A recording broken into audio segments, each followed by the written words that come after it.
welcome to Brian Scott Game. I am Brian. Today I got a game called Welcome to the Dungeon. Welcome to the Dungeon is a 2 to 4 player strategy card game published by Iello, in which players take turns filling the dungeon with monsters and then deciding if it's worth to enter the dungeon or not.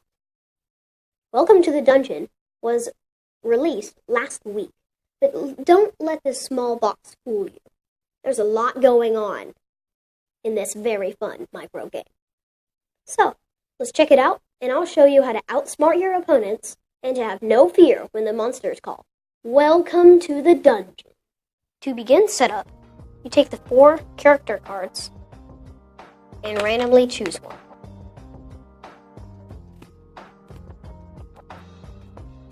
We chose the Barbarian. The others go to the side. You take the corresponding item cards that correspond to the color, which is the adventure. You take the success cards and put them here.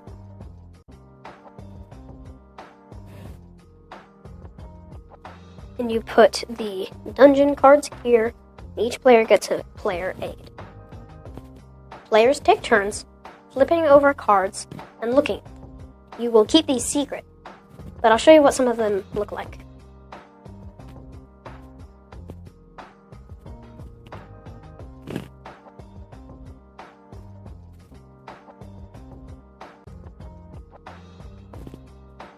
They all have different numbers, ranging from 1 to 9, no 8.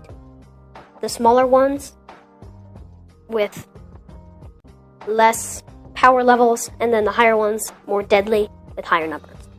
And at the top, they also show what items can defeat them. So you have to, when you look at it, you have to decide whether or not you can fight it or not with the items that your character has.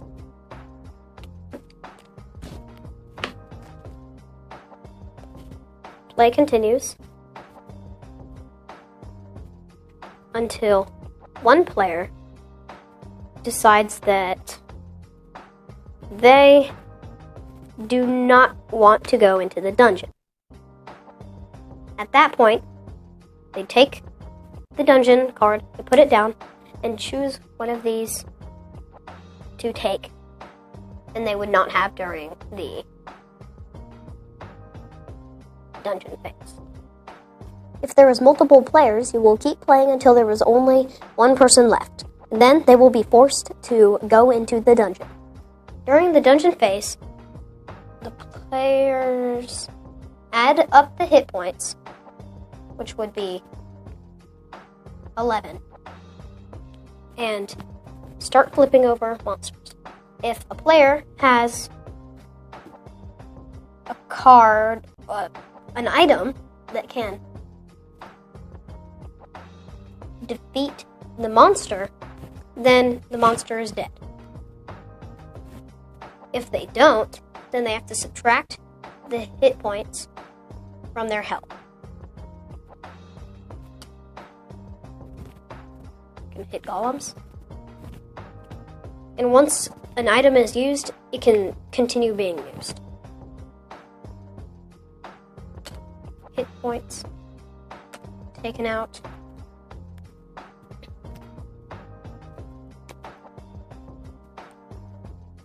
If there are no more cards left and all of the rest are defeated, they get a success card. That turn is then over. Then the player that was in the dungeon chooses the next character to finish playing.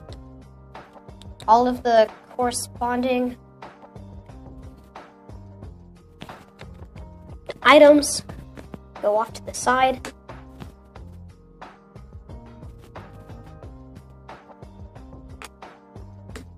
And then the new items are placed. The turn is ready to begin. After you shuffle the monsters back into the deck,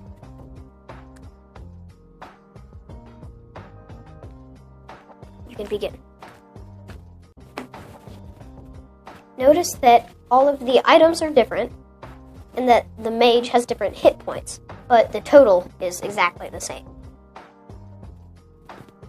Play continues,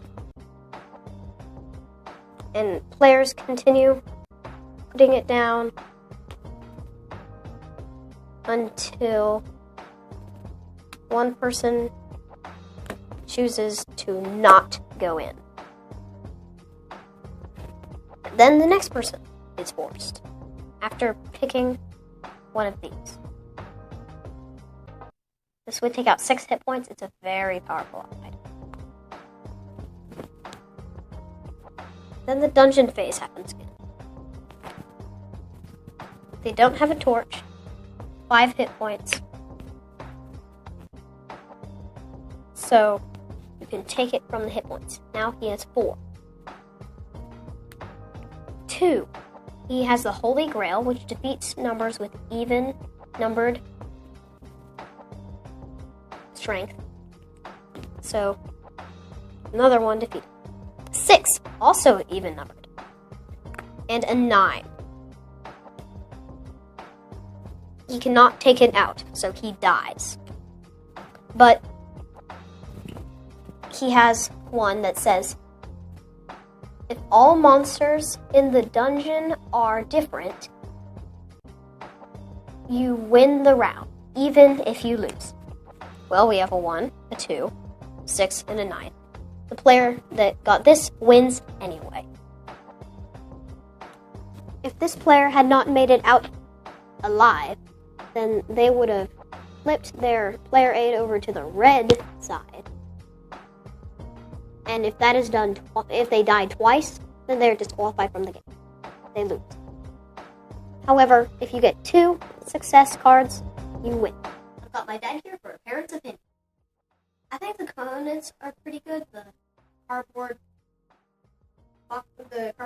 rectangles. Yeah, the little tiles. It's a nice thick piece, and that's really durable. There's a bunch of them because there's 4 adventures, and then each adventure has 6 items. Plus the adventure. Yep. The cards are good. We sleeved them because there's not very many of them, so I think those will last. Sleeve. So all in all, the components are well done. Artwork's really good. I love the artwork. Yes, the artwork is phenomenal. I like the artwork for each of the items, just the contrast with the colors that they chose. I just really like it. The gameplay's pretty good. You drop, you look, you play. Yeah. Simple, fun, easy. There's a lot of strategy here because depending on what comes up, you can either decide, and stash those away in the dungeon. And looking at the items, all of the adventurers have different items. There's a couple of them that have the same ones. So it's really important to know your adventurer and know which items he has. Yeah, and it's also really good to remember which items you put into which monsters you put into so you can try to protect yourself. Yeah, so this says, let's see, so this says 10 plus. But it's not, I'd say maybe 6, 7. Well, so I think that they can play it, yes, but the strategies for you're definitely going to need, this one's for the older ones, I think, because of the amount of strategy that's there. Yeah. But without the strategy, it's an easy 6 or 7. Oh, yeah, you can definitely play it with families, and they can have a good time. It is 2 to 4 players, and so I think if you have 4 players, you're getting 3 of your items taken out. So that's you get half your items. So the gameplay between 2 players and 4 players is very different. Because you're not going to want to go in the dungeon. React. Yeah. They can take all your hit points plus whatever they want. Yep. Really good. Strategy's really good. It's very easy for kids. Draw, look, play, keep. Yep. Yeah, like I said, it's a beautiful game, very accessible for families. There really isn't anything that I dislike about this game. I like the art, I like the box. I'm a sucker for micro games. I like the smell of this game too. I think Iello's doing some really good things. They have a couple of mini games coming out that are the same size. Great filler games for in between your heavier games. But all in all, A+ for Welcome to the Dungeon. Thank you for watching. Ryan's Got Game. Like us on Facebook. Tweet us at Ryan's Got Game. Subscribe to our YouTube channel. I'm Brian. This is my dad. See you next time.